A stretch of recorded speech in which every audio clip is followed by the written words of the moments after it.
Законот за интонирање на државната химна во училиштата ќе биде вратен, ако тоа е неопходно, истакна денес министерката за образование и наука Весна Јаневска во својата изјава. Таа вели дека законот е повлечен поради меѓуетнички тензии и таа како одговорен министер нема да си дозволи во првите закони кои што ги донесува министерството да се вклучи политика, за која цело време се зборува дека не треба да биде вклучена никаде, особено не во образованието. Целиот закон е повлечен, токму заради таа одредба и уште 2-3 други одредби кои и не беа толку важни во однос на суштинските реформи кои се вршат во средното образование. Мене ми е жал што политички теми станаа предмет на толку бурни дискусии.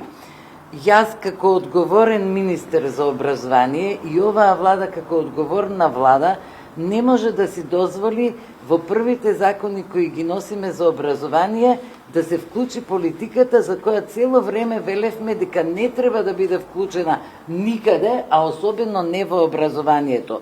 Ниту како одговорен министер за образование и наука ќе си дозволам да подкревам меѓуетнички тензии, тоа не го правивме ние со законот, но за жал партијата дуи го искористи тоа на најнесоодветен начин за да ги вметне политичките и етничките проблематики во закон за образование.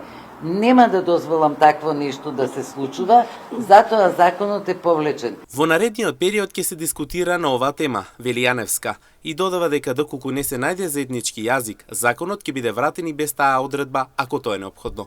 Ќе продискутираме уште малку на таа тема, но доколку не најдеме заеднички јазик, битно е да поминат суштинските реформи во средното образование и законот ќе биде вратен и без таа одредба, ако тоа биде неопходно.